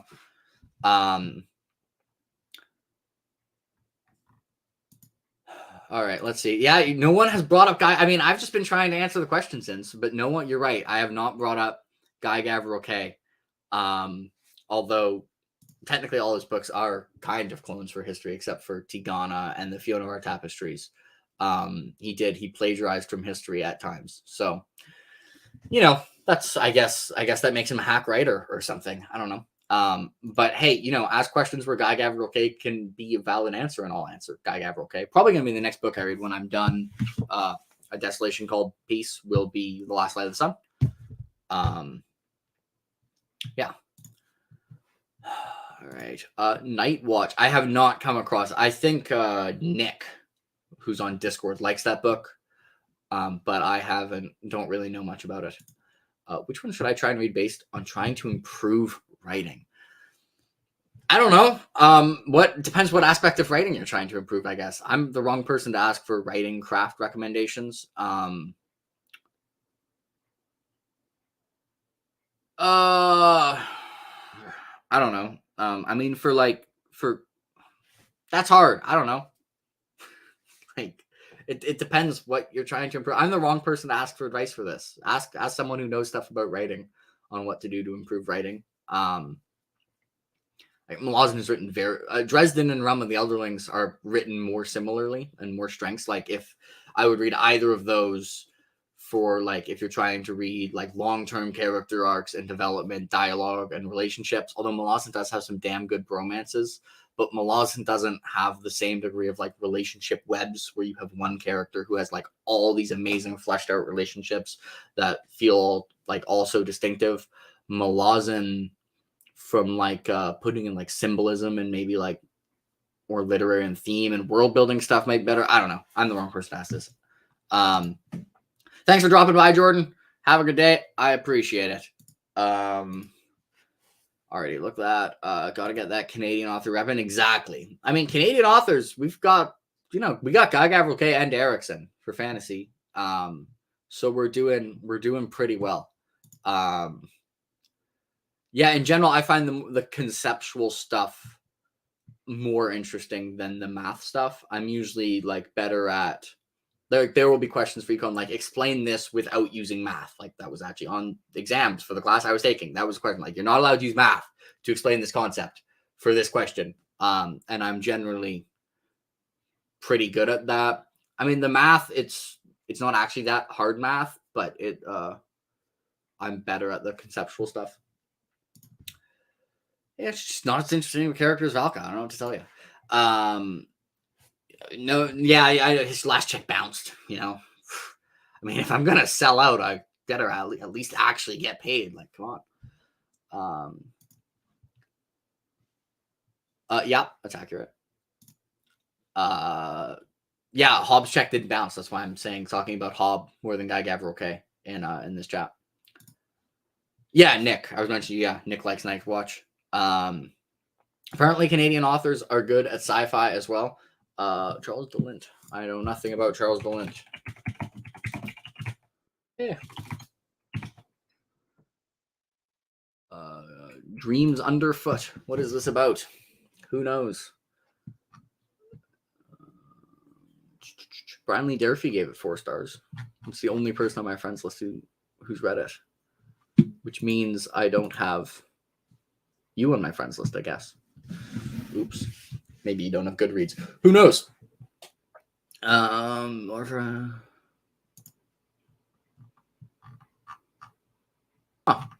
Anyway, yeah, I might give that.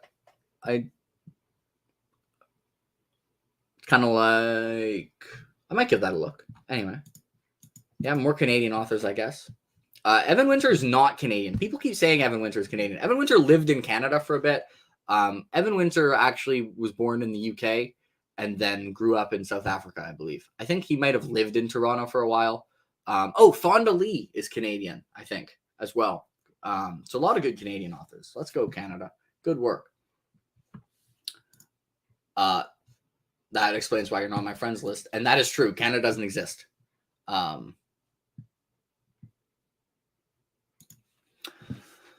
feel a lot of hard magic systems lack some philosophical underpinning connecting to the themes of the novel. Starting from the theme would probably reduce hard magic. I mean, I think an excellent example of that would be The Emperor's Soul by Brandon Sanderson. I mean, the theme of that book is about like what is art and also like how people work, and like that. The themes of that novel work way less well without the magic system, which is definitely a hard magic system. I think in general, whether you go hard or soft magic, it's just pairing it right with the book. Like in general, I think most of the magic systems that feel really good, it's not and compelling. It's not because the magic system on its own it's necessarily better, but like how well it actually fits with the story. So I think usually the magic systems that are less interesting are ones where the person, wrote a plot and story and characters, and then after they were like, okay, now I'm going to come up with a magic system. I mean, Stormlight as well. I mean, the themes are pretty directly tied to the magic system and the oaths and stuff like that.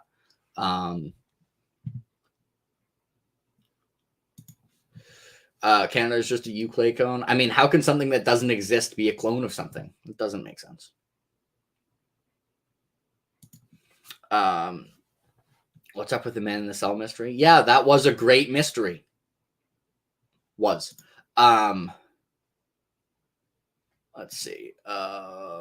Which upcoming Mistborn? The last Mistborn era is definitely the one I'm the most excited for. If you know who the main POV character for that book is, I'm not going to say it for those who don't want to know future Cosmere stuff, but that will explain why. Yeah, and that's one reason why I think Brandon's hard magic system, like there isn't really that many authors other than Brandon who are super successful for hard magic systems. This is why I get confused. I see comments like, oh, I can't find stuff with soft magic systems anymore. Like everything I read now is hard magic. I'm like, what books are you reading? Like there's not that many really successful hard magic systems. And I think it's because I think it's one thing Brandon does better is the magic system is integrated with so many other aspects of the story. It's not, he came up with the story first and then added the magic system. Yeah, I think this is really cool as well, where it's just like, there are just more laws of the universe in here. I just find that really cool. Yeah.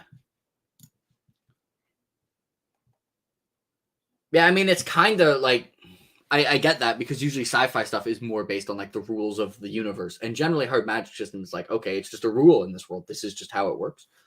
I'm I like book 4 is my least favorite Lightbringer book. Burning White, I mostly like the first half of it ish.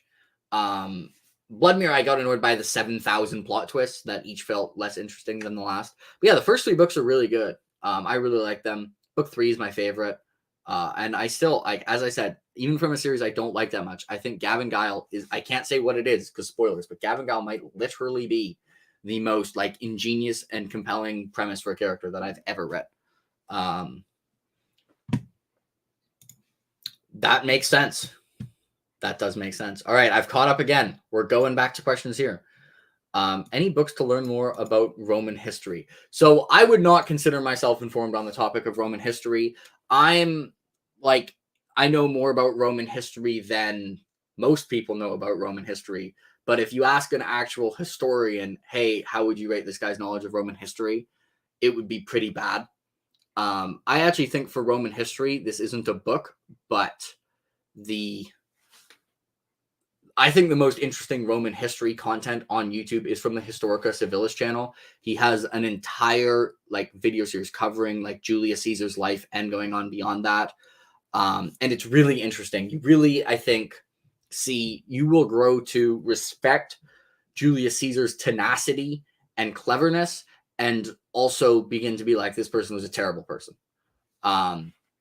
Which I think it's kind of weird how much ancient Rome gets like painted as the good guys. Because in some ways they were like during Pax Romana, like the quality of life in ancient Rome would be higher than other places in the world, which is good. But also they committed a lot of atrocities. Like they were, by modern standards, a lot of the time the bad guys who just invaded people. I mean, even someone who some people would literally consider the best emperor, Emperor Trajan, literally was just like, hey, the empire could use some more money. Let's just invade Dacia because they have gold mines and just take their gold because we want it, which, is not great. I own books 1 and 2 because I got given books 1 and I found book 2 used for $1. I don't know if I'm ever going to read it though. I will read a Brent Week series when the wide consensus is that the ending is really good.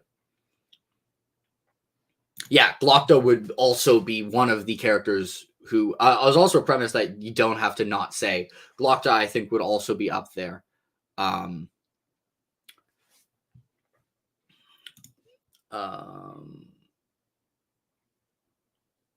Yeah, that would be interesting. I mean, this kind of happens in Codex Alera, actually.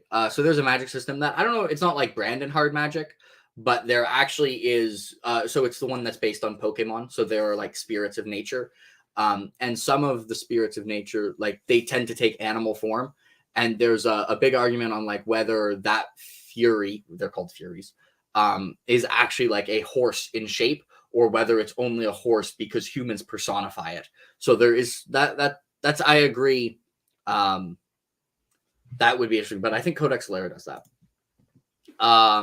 Which of the 8 candidates do you think anyone other than Ali Reza, because if it's anyone other than Ali Reza, he's not going to play in the World Chess Championship. So they'll win by default.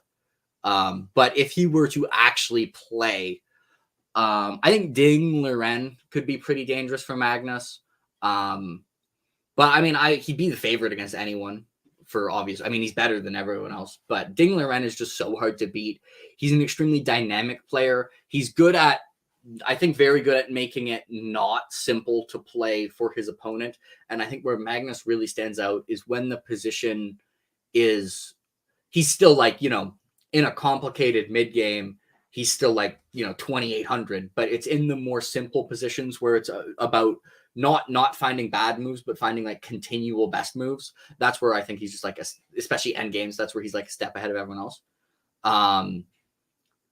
Who knows? Maybe those are just mind games. I think he really is just aiming for 2,900. He doesn't like the World Chess Championship, but he might. You might be right. And those might be mind games. But yeah, Ding is pretty dangerous. What am I rated? I mostly just play online. I've only played like 1 over the board tournament, so my rating is, I'm not particularly good. On leechess.org, I'm like 15 or 1600, which is probably the equivalent of like 8 or 900 over the board. Magnus is the favorite against everyone, right? But I don't know how many times they've played, but Magnus is hard to beat in Classical, especially for people who have only played him later in his career. I'm kind of, for how good I am at chess, I'm good enough that if I play someone who's not good at chess, I'll beat them every time. But if I play someone who's actually good, I'll get beaten every time. Thank you, Theo. What do you think of... Can you make him wait? Is Ghostly Storm not a ghost again? Yeah, I'll drop a satellite on, re-ghost him. Favorite video games? This I can answer because I do play video games, but I don't play that many new video games. There's like 5 video games that make up 90-something% of the video games they play. So depending on what I want to play,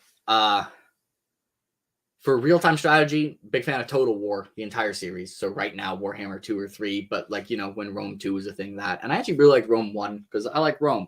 I generally play single player. For Rome 1, I played the multiplayer quite a lot, really like free-for-alls. For like shooters, like player v player, Counter-Strike Global Offensive, I have a not good amount of hours in Counter-Strike Global Offensive. It's a problem.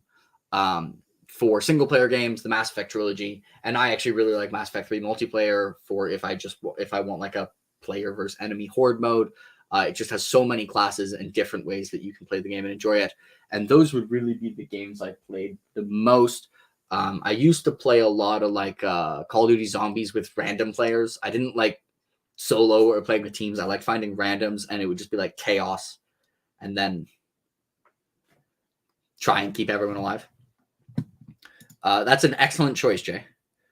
That's because chess is the best board game, and I don't think there's a legitimate like Settlers of Catan. Sure, it's great. It's been around a while. It stood the test of time. You know what stood the test of time a lot better? Chess. They are not inanimate objects. You take that back. Although Guy Gavrier made, hey, here I mentioned Guy Gavrier. He made me cry over inanimate objects. An inarguably inanimate object. So it can happen. But yes, Live Ship is my favorite series ever. So no disagreement here. I love everything about it.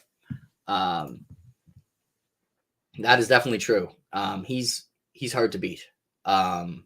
Hey, as a fellow Kasparov fan, that's rude.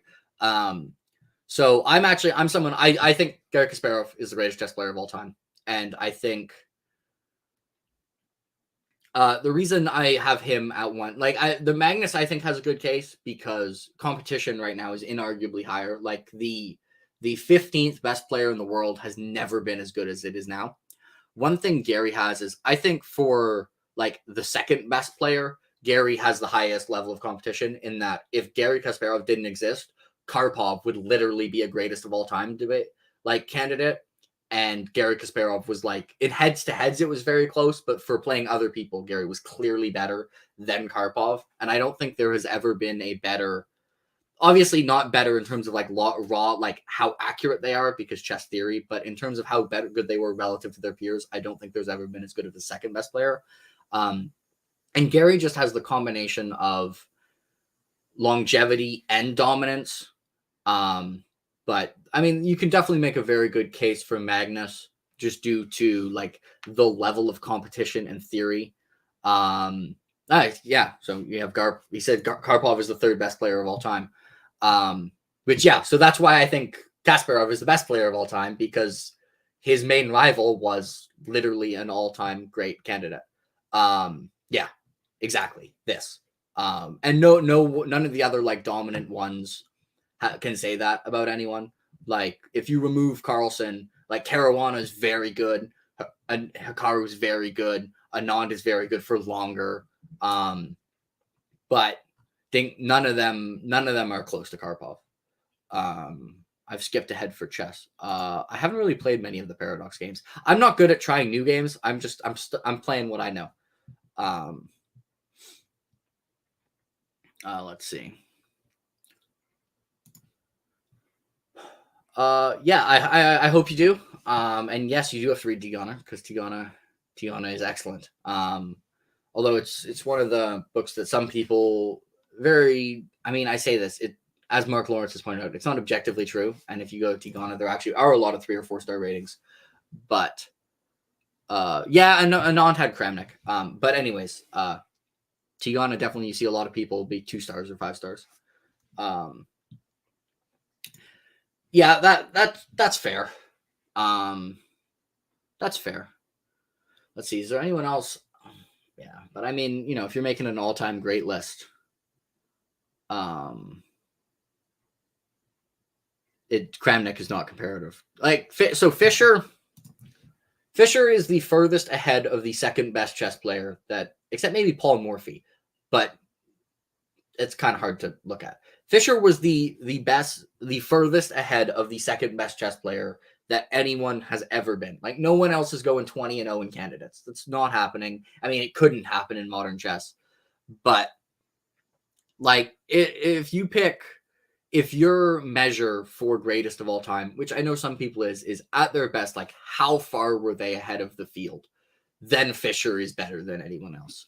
But I think longevity is important. I think longevity and levels of dominance are both important. So I can't have Fischer at like 1. Lasker's probably, if you're making like an all-time great list, he'd probably be pretty not super high on a lot of people, but Lasker would be up there. And I know, and Anand as well. Yeah, I don't know. That's just, I mean, That's true. Like if you go in like the pre-Mar, and it's true for Fisher as well compared to Magnus, in that it's like the lower the level of play is, the bigger the like the less drawish there is. So like if I play someone who's 100 rating points below me, compared to Magnus playing someone who's 100 rating points below him, my match will look like I'll lose more, but there'll be less draws just because we're playing worse. So there's always going to be like more draws as you go further in history. So it's going to get harder and harder for people to like consistently win round robin tournaments.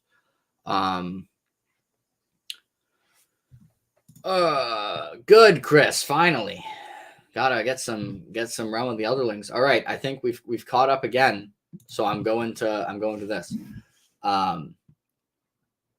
So we have from Shake. When are you rereading A Song of Ice and Fire, and what are the reasons that make you think you'll like it more this time around? I.e., what aspects do you think will work better? Also, is Vin a Sora High?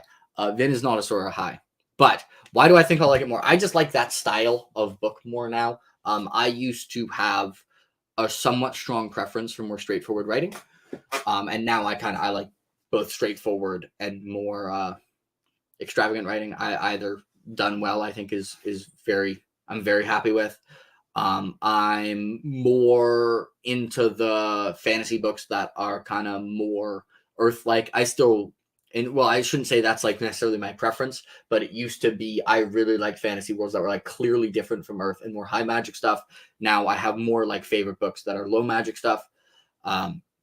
Those are really the two main reasons. I don't know if Shake will see this because he's probably not going to watch the entire VOD and he's gone. But for anyone who's also in the Discords, if it comes up, you can tell him what I said. What fantasy books or series have left the biggest impact on you?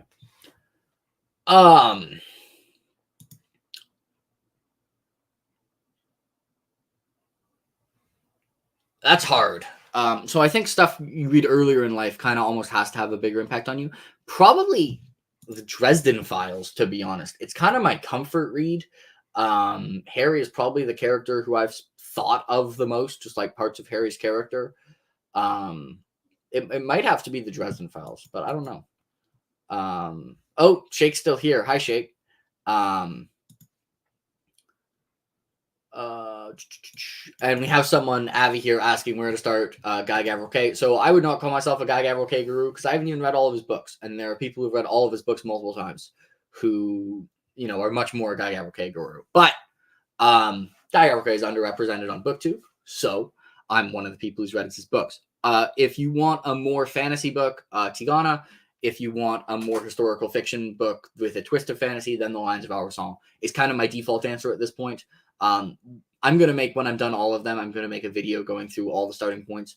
Almost all his books are somewhat valid starting points. They have his pros and cons. But those are kind of the main two that get recommended, and I think they get recommended for good reason. But I haven't read them all, so I can't say that too confidently. The Lannisters have probably the most plot armor of any characters ever written. I don't know. Monza Mercado might have to have a word with you. I mean, they definitely like every book obviously has plot armor. It's just about hiding the plot armor, because obviously if the author has plans for a character to do really important stuff later, they are not going to die via random arrow or get appendicitis and die, because that would destroy the plot. I think Lannisters might have more plot armor than other Song of Ice and Fire characters, but I don't know about most plot armor of any characters ever written. I mean, they obviously have some, because every character who's important to the plot has some. Yeah, this is the real reason. George R. R. Martin decided I don't have enough exposure. I clearly need to pay Jake to be slightly more positive about my books.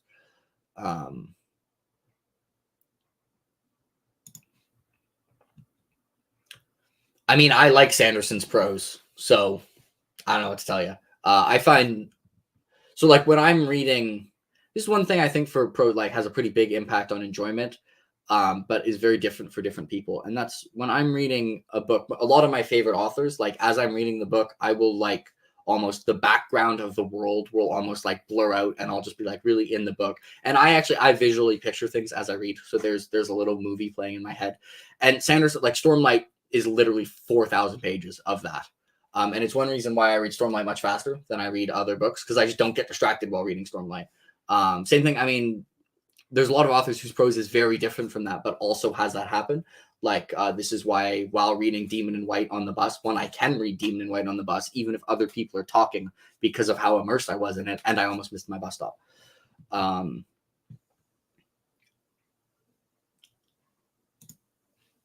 But I mean, anyway, yeah, and Bran has returned. We have a wild Bran has returned. Yeah, and I think Nick would probably say something somewhat similar, although he does audio, so I don't know if the same thing applies.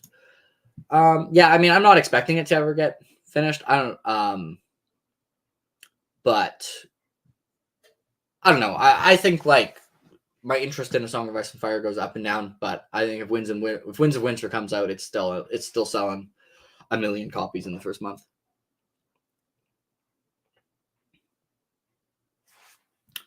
Yeah, like for sure.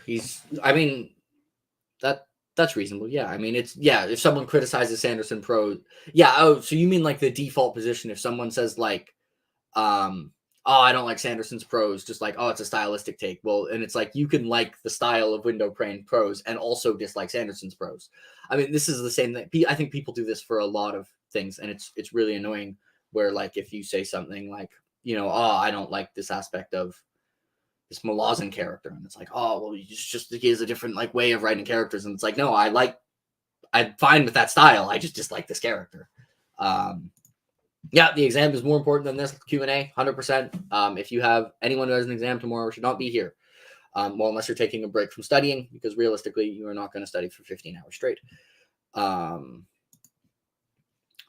am not drunk, but hey, and I've gone through all the questions here, and I've caught up.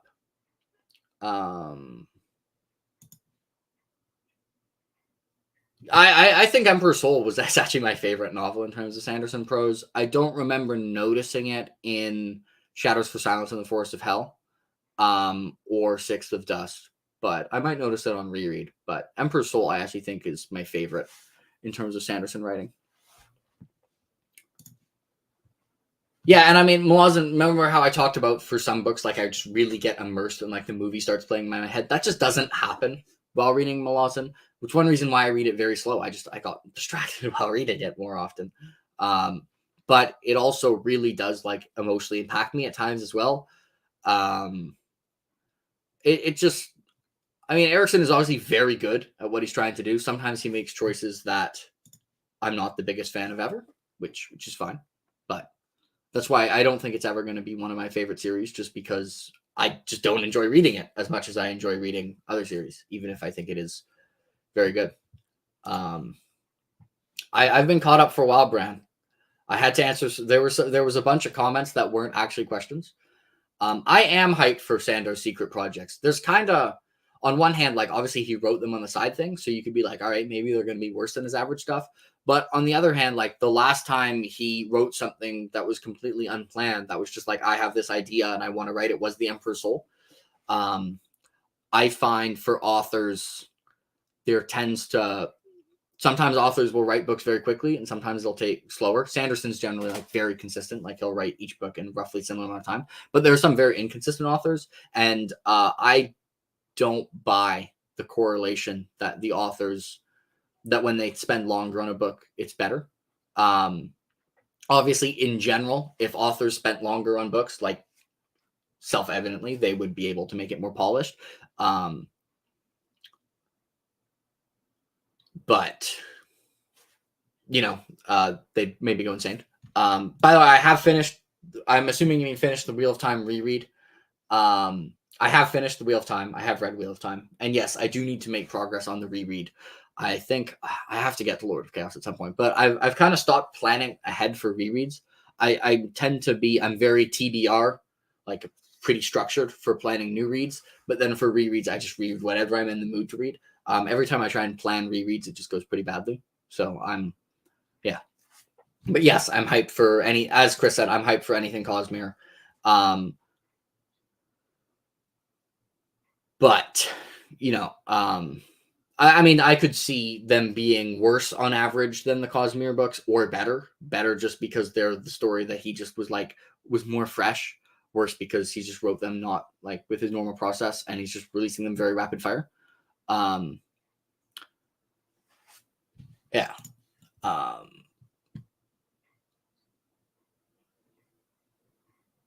Yeah. I mean, yeah, I know. I know a lot. I mean, there's a lot of people that'll be reversed to that. There are a lot of people who read Malazan way faster than Stormlight because they find his style of writing more immersive. And there are some people who are going to be the same. Yeah, and I mean, if you look at like for an individual author, like if you look at Wheel of Time, the books that were generally considered the better Robert Jordan books were written quicker. A Storm of Swords was not written particularly slowly. Changes was one of the books Jim wrote the fastest. Generally, people like Battlegrounds more than Peace Talks. He wrote Peace Talks over 6 years and Battleground over like 5 months. Because in general, a lot of like sometimes authors will spend longer on a book because they're polishing it and editing over and over again. And sometimes authors will spend a lot longer on a book because they have no idea where it's going. Right. But so yeah, it just kind of is like that. But I mean, it's also true. Like a book is never going to be perfect. Even in the foreword for Lord of the Rings, Tolkien is like, I'm still not completely happy with this, but at some point I have to just decide that it's too slow to make it better at this point. He says in his foreword, like, there are some things that I'm not a fan of, but it's not my job to rewrite it, and it's not my job to point out the flaws for the reviewers. So I'll like remain silent on it. And I mean, Tolkien is like, I mean, if Rothfuss is a perfectionist, Tolkien is like a real perfectionist. He's more of a perfectionist than any modern fantasy author, probably even including Rothfuss. Yeah, I hope Doza Stone is in here. Yeah, I mean, although there are non-millionaire authors who have just stopped writing and they get another job. The thing is about George is that when he stops writing, he doesn't have to go get another job because he's made a lot of money. Yeah,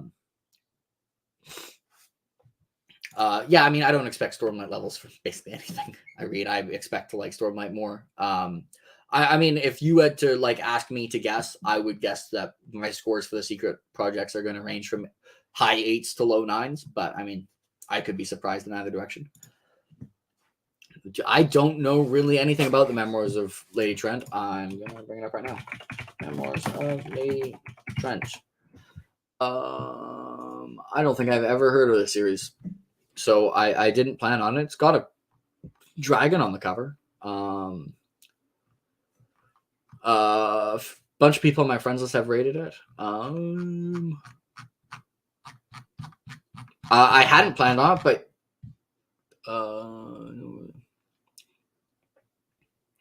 the first book. I recognize A Natural History of Dragons.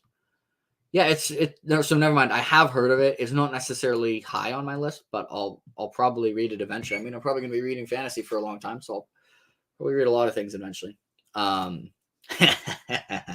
True.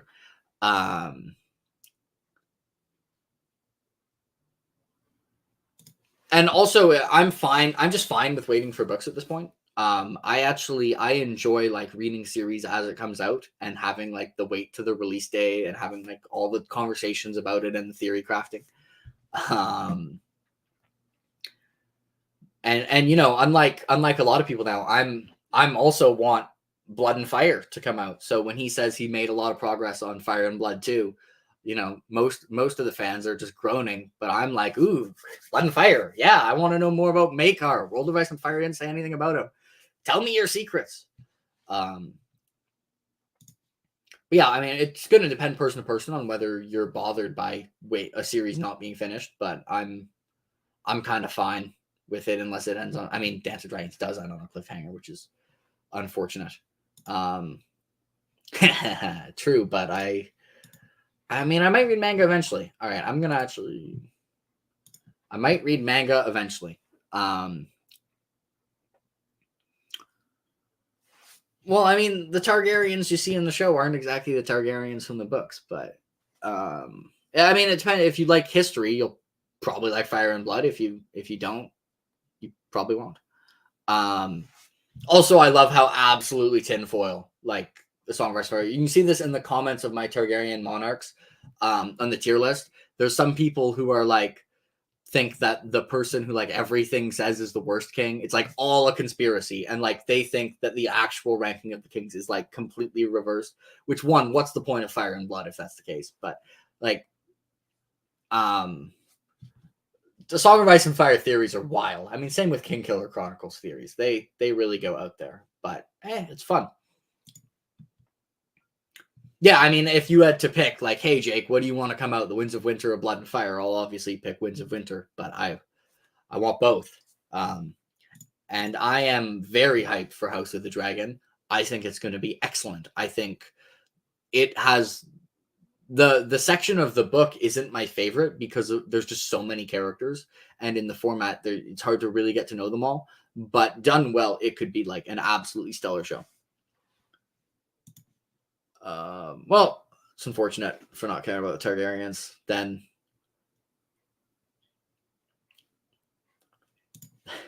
that is true. Yeah, I mean, there's definitely things that are wrong. I think it's a lot more likely that actually, that explains why he has stuff from Mushroom. I think it's a lot more likely that the kings that he and generally most people agree is like the better kings, he's just been slightly more favorable, but they actually were one of the better kings, and the same for the worst kings. And it's not true that, like, that Aegon 4 was actually good and Jaehaerys 1 was actually bad. I don't think that's true.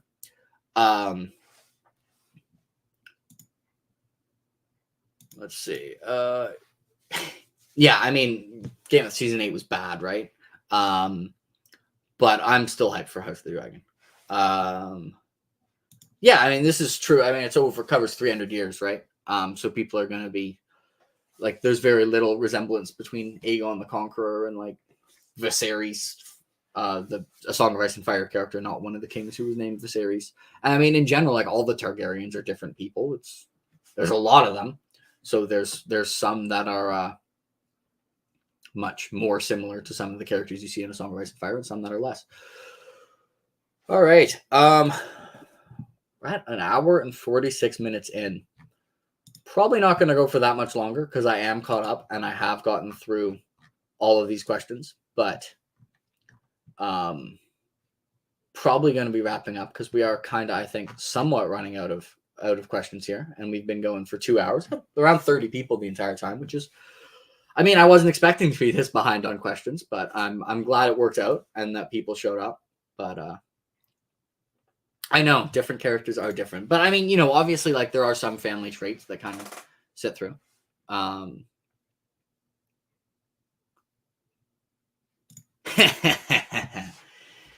Yeah. Yes, that is. I mean, I think if the books finish, I think that's going to happen, but it's going to happen in a way that isn't stupid. I mean, I think the paraplegic child is just kind of stumbled into the show, when I think in the book he will be pulling the strings. But we'll see. But yeah, I mean, I'm not only not a season 8 defender. I was one of the people who actually wasn't a big fan of season 6 when season 6 came out. I know a lot of people in hindsight dislike season 6, and now people assume I'm that, where it's like, you like season 6 when it came out. No, I didn't. I mean, I don't hate season 6, but there's a lot I don't like about season 6. Yeah, bigger army diplomacy is very effective, historically at least. Oh, Shake has a question for me. What's it going to be? Okay, season 6, episode 10. So, so basically, this is my position on when Game of Thrones became bad. Season 5, blah. But the stuff at the wall for season 5, if you were to only watch stuff that happened physically at the wall for season 5, you'd be like, this is excellent. The wall jumped the shark last. But so season 6, episode 10 is, if we share screen really quick, we're just going to share the entire screen. Share screen. Yeah. Entire screen.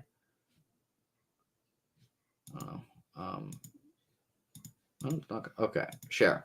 So if you go game highest rated TV show episodes. We go here. This deserves it. Ozymandias. Good work. I think in 7, The Winds of Winter, season 6, episode 10, the highest rated episode of Game of Thrones. Only beating out Battle of the Bastards, which also is not one of the best episodes of Game. So, this next section, and it's going to be the last section of the Q&A. I'm probably just going to end it after this, I guess. Is going to be my rant about season 6, episode 10, which is ironically called The Winds of Winter. So it will sound like I'm ranting about a book that doesn't exist. But season 6, episode 10. For those who don't remember, this is what happens in that episode. Spoilers for Game of Thrones TV show. It starts good. Like, it has good things in it. It starts with Cersei, Sept of Baelor go boom, and Tommen jumping out of the Red Keep. Okay, there are parts of Cersei's plan that were really stupid, like luring Lancel down to the burning stuff. What was the point of that? If you'd just done nothing, he would have gone up and got killed by the mountain. But whatever. That's dumb. But from an emotional standpoint, Tommen at least jumping out was really good, and the music was really good, even if there were some things that were kind of stupid. The rest of that episode is actually like a dumpster fire. So that is the episode that it has the stuff that I think made people happy, but the more you think about it, the more stupid it is. Jon gets crowned King of the North, which is literally, like, even with season 8 existing, you could make a case that that's the single stupidest event that happens in, like, Game of Thrones. The Vale Knights declare him King in the North. They're king. Now, this is the Vale Knights' only interaction with Jon Snow. They know he is a bastard deserter of the Night's Watch. They know he's a Stark, but they're not Northern men, so that's only a mild point in their favor. And they know he was getting his ass kicked at the Battle of the Bastards before they saved his ass. They decide this man should be our king. Also, very specifically, Lyanna Mormont is the person who makes this happen, where she's just like, he's king of the North, and everyone just agrees. She says to, I forget what house it is, but she says, like, House Calder, like, or something, refused the call. Specifically, 2 episodes ago, Sansa's like, we can go, Castle Serwyn, House Kerwin. Sansa goes like, we should go to Castle Serwyn to try and get more men. And Jon is like, we fight with the army we have. So Castle Serwyn did not refuse the call. But whatever, he decides, this has convinced me, Jon, this bastard deserter of the Night's Watch, will be my king, even though Sansa is obviously the ruler of Winterfell and honestly probably shouldn't get the support to be king of the North. Anyways. And then you get more crownings, because Cersei, after blowing up the Sept of Baelor, gets crowns herself Queen of the Seven Kingdoms. Which, yes, it's reasonable that Cersei would crown herself Queen of the Seven Kingdoms, and she has the support of the Kingsguard and enough men that she can do it short term. There is no fallout to this after. She just crowns herself. She blows up the Sept of Baelor and crowns herself Queen of the North, and everyone is just fine with it. There is not a single, like, Baratheon cousin or Lannister cousin who's like, wait a second, Cersei has no claim to the throne. Everyone hates her, and she's broke, and her army is completely depleted. I could just go be the king of Westeros, and I have a better claim to Cersei, who is the wife of the king who was king 3 kings ago. Compare this with the coup in season 1, and, like, you know, the fallout and how much better it is. Okay, and now we go to Dorne, where in Dorne, the people who take over, the person who takes over is the mistress of the younger brother of the former lord of House Martell, who doesn't have any army support, has the Sand Snakes, that's 6 people, and who's like, we will get revenge on people for killing Dornishmen, and so kills Doran Martell. And everyone is just like, yes, they are in charge of Dorne now. This is fine. And then Varys shows up, because Varys can teleport. And he's like, yes, we are. And also in the Reach, Loras does not have a brother, who's actually one of the best swordsmen in the 7 Kingdoms. And the person who's in charge of the Reach is once again the mother on the non-Martell side on the non-Tyrell side of not the former, but like of 2 lords ago of Highgarden. And again, no one complains about it. What? Okay, everyone is also fine with that. And then we go back to Meereen, where Daenerys has 2 people. She has Daario Naharis and Tyrion Lannister. And she needs someone she trusts to come with her, and she needs someone with experience in statecraft to stay behind and rule Meereen. So she decides, Daario Naharis, you shall rule Meereen. Now, Daario Naharis did once say, fuck the people, fuck Meereen, but you shall rule Meereen anyways, despite you being like maybe the worst choice to rule somewhere ever. Like all you like killing people and having sex. Like those are your only things you like doing. Why is that person ruling? And meanwhile, she shall trust Tyrion Lannister to be the hand of the king. Now I know hand of the queen. Now I know we trust Tyrion because we know Tyrion, but Daenerys has barely interacted with Tyrion. All she knows about Tyrion is that he kills other Lannisters, like, and that he's clever, allegedly, because the writers want him to be clever, but it's dialogue written by D&D. And then finally, we have the really cool moment that everyone likes, which was Arya Stark, which this is basically this episode. There were cool moments, and the writers were just like, we need this cool moment to happen. And then I guess maybe someone was like, well, that cool moment has all these obstacles in the way that make it very unlikely or implausible from it to happening, and it would rely on a bunch of characters making decisions they would never make, like just physical obstacles. And then the writers were like, yeah, but we want the cool moment to happen, so we're just going to ignore all those things. Because Arya kills Walder Frey. First off, how the hell did she get to the twins? I know she came over from Braavos. She'd been stabbed, whatever. But, you know, if you're sailing from Braavos, you're going to land in King's Landing. And then you're going to go to the twins. She landed at the twins and now is going to King's Landing. But whatever. And she's like, I want to kill Walder Frey. So I shall commandeer the kitchens. And I shall kill Walder Frey's son. And I shall bake him into this pie that Walder Frey's not even going to eat. He's just going to see it and just be like, yeah, whatever. I guess I won't eat it, and then die. She's going to commandeer kitchens, make pie crust, bake a pie, and then is going to kill Walder Frey. And then we're going into season 7, episode 1, because the fallout makes it even worse.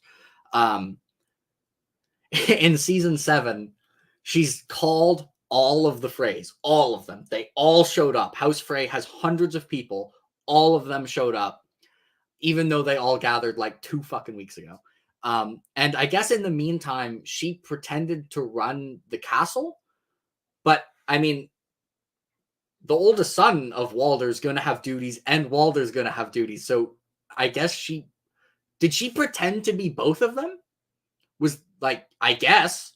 But she's run the castle, and they all come back, and then she kills them all of House Frey, after running the castle for like weeks as 2 people. Anyway, so yeah, that's Winds of Winter, allegedly one of the best episodes of Game of Thrones, which no.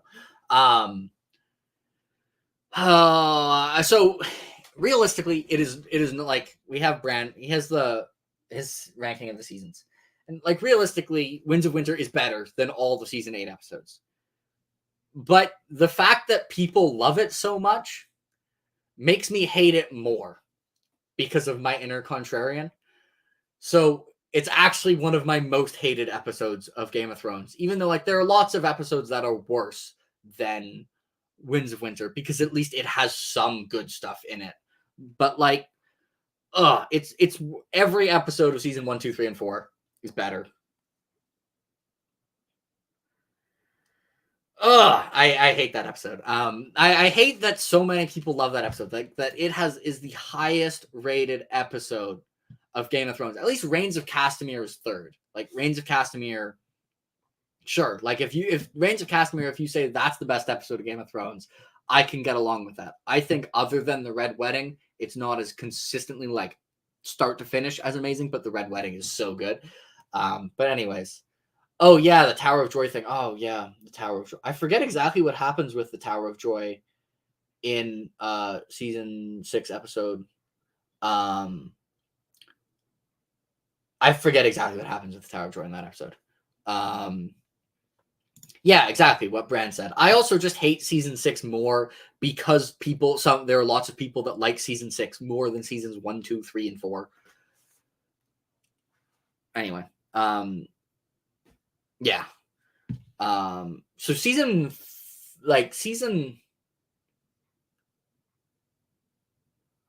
I don't know. Okay. Yeah, whatever. I'm fine with the episode has worse issues. Yeah, I mean season 8 episode 3 is terrible. That's maybe the worst. I mean, maybe the last one is the worst. All of season 8 past episode 3 and kind of the first 2 as well are just complete dumpster fires. I like I know a lot of people. I get why some people like season 6 more than season 5. More happens. The Wall carries season 5 for me. Like the stuff at the Wall is legitimately like 10 out of 10. It's like as good as season 1 through 4 and season 5, I think. There's like amazing stuff with Stannis and Jon. It's excellent. But the rest of season 5, and then there's some okay stuff, but season 5 also just deleted the Ironborn. They're just like, D&D actually looked at it and were like, maybe the Ironborn can just not exist for the rest of this show. And at least for season 6, Ironborn exist. They were terrible, but at least they existed. But season 5, like there's some stuff at the Wall that's actually like amazing. Like Jon beheading Janos Slint, Stannis telling Shireen the story about like how she had grayscale. Stannis in general. I mean, every interaction with Stannis is fantastic. So yeah, they don't exist in season 5, but then yeah, you wish they ceased to exist. So they didn't exist in season 5. So there you go. Another reason why season 5 is better than season 6. Yeah, sure. Euron is a travesty. Season 8, episode 6. I mean, there's a lot of issues with season 8, episode 6. I think. Yeah. I mean, Jack Sparrow in the first Pirates movie is actually a fun character. Euron Greyjoy isn't. It's insulting to Jack Sparrow. Compared to Show Euron. Where's Vess? Hasn't read the books and thinks Show Euron is better than book Euron. Come on, Vess. Just unreasonable. Anyways, I think we ended with a rant about season 6, which I think is a good place to end this. And I've actually been kept up to chat, so I think I am going to end the stream. If anyone has any final message they want to say to anyone in the chat, now is your chance. It was fun. I'm glad we did the Q&A. I was worried no one would show up, but there was people here consistently. I did not run out of things to talk about. So thank you everyone for 1,000 subs and for showing up for the Q&A. I'm glad to be extremely famous and an influencer. Yeah.